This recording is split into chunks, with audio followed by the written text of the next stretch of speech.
السلام عليكم ورحمة الله وبركاته. ازيكم يا بنات؟ عاملين ايه؟ يا رب تكونوا بخير. معاكم هدير محمد وفيديو جديد. النهاردة ان شاء الله هنشوف مع بعض طريقة الحنة الحمراء. طريقة سهلة وبسيطة قوي هنعملها للأظافر. وده بناء على طلبات البنات اللي سألوني في التعليقات وعايزين يعملوا الحنة بلون أحمر. بطريقة سهلة وبسيطة قوي. وده بعد ما عملت معاكم فيديو الحنة باللون البني وباللون الأسود ومن غير أكسجين ولا صبغة. بطريقة سهلة وبسيطة قوي. يلا نشوف مع بعض هنعملها ازاي وايه المكونات اللي احنا هنعملها النهاردة بيها. انا النهاردة ان شاء الله هستخدم معاكم الحنة اللي هي فاتيكا او جلوري. كيس الحنة الجاهزة ديت. وده كنت عاملة معاكم المرة اللي فاتت وقلت لكم هنبقي منها، هي بنستخدمها كتير جدا، بتقعد معانا فترة طويلة. فده اول مكون معانا.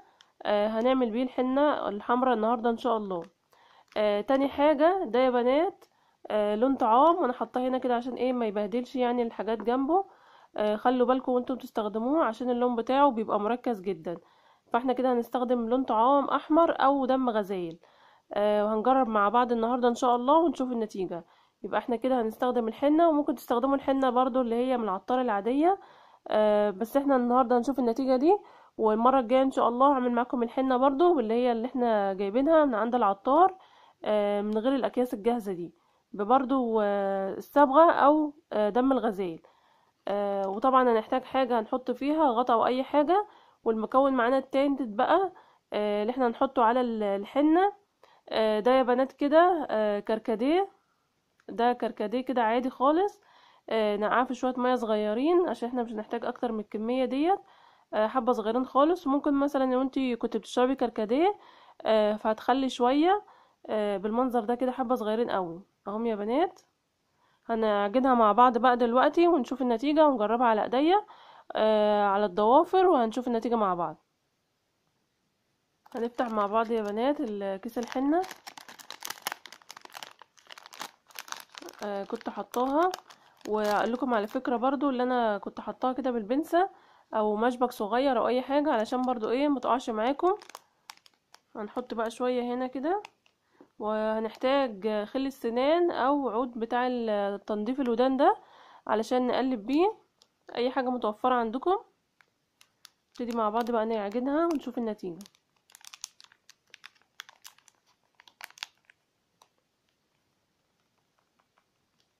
اهو يا بنات هنحط كده شوية.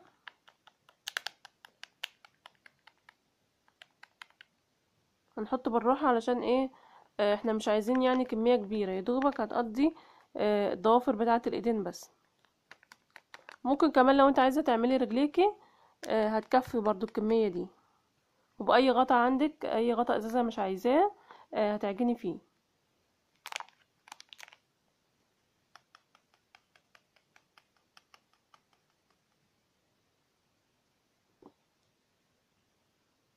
ده كده يا بنات انا حطيت كده الحنة. ولو احتاجنا تاني هنزود هنخليها جنبنا. تاني حاجة بقى نحط معانا ده بقى كده لون الطعام الاحمر او دم الغزال. ونحط مع بعض كده شوية. اللون قوي جدا ومركز. تحطي برضو شوية قد كده. وهنعجنها مع بعض واحدة واحدة، ولو احتاجت هنحط تاني. يبقى احنا كده يا بنات حطيت الحنة وبعد كده اللون الاحمر. بعد كده بقى هعجنها بالكركديه. الكركديه سواء الاكياس دوت او الكركديه العادي مش هتفرق.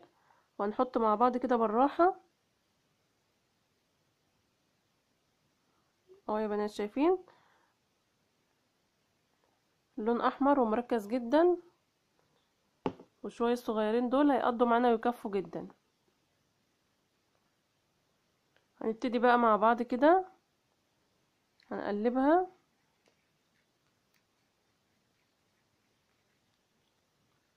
ممكن لو احتاجت حنة تاني هنحط لها. وهنقلب واحدة واحدة علشان ما نبهدلش الحاجات جنبنا. واللي جه على ايدي ده همسحه بالمنديل عادي هيطلع بسرعة. هعمل يا بنات بخلة الاسنان ديت بالعود بتاع الودان دوت بيقلب احسن. بنعرف نتحكم فيه احسن، عشان الخلة صغيرة اوي. تقعدي بقى تقلبيه كده لحد ما يدينا عجينة متماسكة، مش عايزاها سايلة قوي ومش عايزاها برضو ايه يعني ماسكة نفسها جامد، عايزاها وسط كده عشان نعرف نفردها بسهولة على الضوافر بالشكل ده كده يا بنات. ممكن تسيبيها مثلا نص ساعة كده علشان تخمر بعد ما تقلبيها. بس انا هعملها معاكم على طول ونشوف النتيجة مع بعض.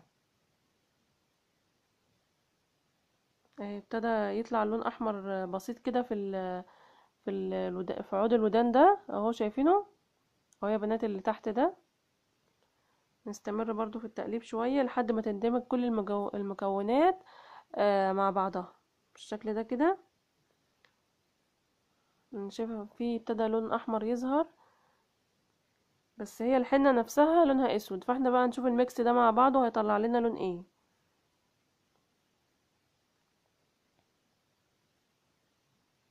هي ممكن يطلعها لون احمر غامق، بس ان شاء الله هي هتطلع لون جميل برضو. كفاية اللي هي ما بتنقضش الوضوء، وسهلة بقى خالص وما بتاخدش مننا اي وقت، وتجديد برضو يا بنات، وتغيير يعني بيبقى حلو برضو. جربوها ان شاء الله تعجبكم جدا.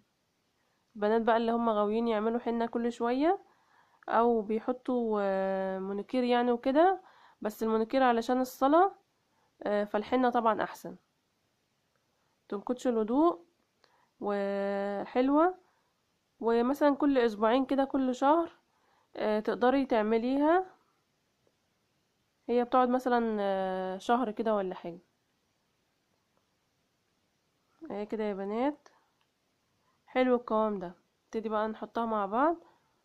ممكن مثلا نستنى عليها كده نص ساعة او 5 دقايق 10 دقايق اي حاجة كده قبل ما المكونات تمتزج مع بعضها شوية. ممكن هنا يا بنات اخليها 5 دقايق كده وارجع مع بعض ونحطها على الضوافر ونشوف النتيجة. اهو يا بنات بعد ما سبتها 5 دقايق بس، وممكن تسيبيها اكتر من كده، سيبيها ربع ساعة او نص ساعة، بس انا هنا عشان بصور الفيديو معاكم فهحطها بقى ونشوف مع بعض النتيجة. عايزة اقول لكم بقى الحنة هنا حلوة ومفيدة جدا، وكفاية اللي هي ما فيهاش اي ضرر ولا فيها اكسجين ولا صبغة ولا اي حاجة. فهتعجبكم جدا الطريقة دي. ممكن تعملوها برضو بالحنة العادية زي ما قلت لكم اللي هي من عطار، وان شاء الله الفيديو الجاي هبقى اجربها معاكم بالحنة العادية. هنحط كده مع بعض يا بنات.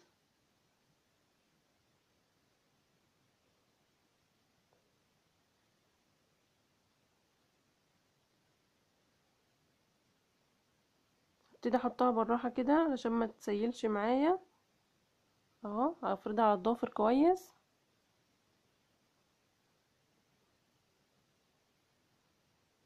لو لقيتها هتسيل ولا حاجة شيل الزيادة بسرعة.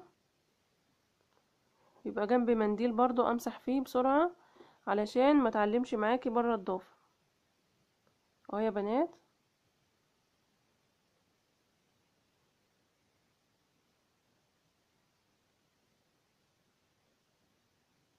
هوزعها بقى على الضوافر كويس.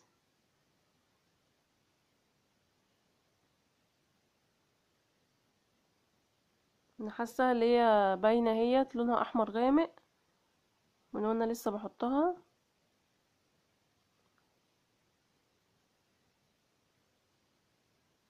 اهو يا بنات شايفين.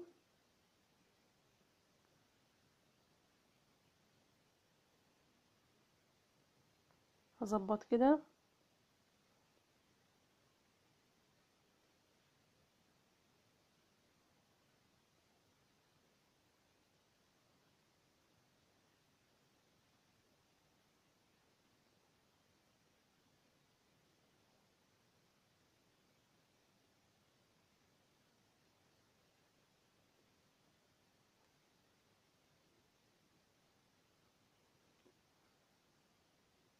هو اول ضافر ده بس جه عليه الزياده، فانا همسح الزياده اللي نزلت منه دي. ده كده يا بنات شكلها. طبعا هستنى عليها بقى ساعة او 2 لحد ما تنشف خالص، وهعمل برضو الايد التانية ديت وهوريها لكم ان شاء الله في اخر الفيديو. بعد ما اكون غسلتها بقى بعد ساعة او 2 كده، وتكون نشفت. وهحط لكم برضو الصورة بتاعتها بره في العنوان يا بنات، في عنوان الفيديو هحط لكم الصورة بعد ما اكون غسلت ايديا ان شاء الله. وان شاء الله اقابلكم في فيديو جديد يا حبايب قلبي، ومتنسوش بقى تكتبوا لي تجربوها وتكتبوا لي رأيكم في التعليقات. واتفرجوا برضو على الفيديوهات اللي انا كنت عاملاها قبل كده بتاعه الحنة. وهسيبها لكم ان شاء الله في رابط الوصف في القناة، وانتوا قلبوا في القناة برضو كده هتلاقوها ان شاء الله. وشكرا ليكم، وما تنسوش بقى تعملوا لايك واشتراك في القناة وشير مع اصحابكم، وقابلكم ان شاء الله في فيديو جديد، والسلام عليكم ورحمة الله وبركاته.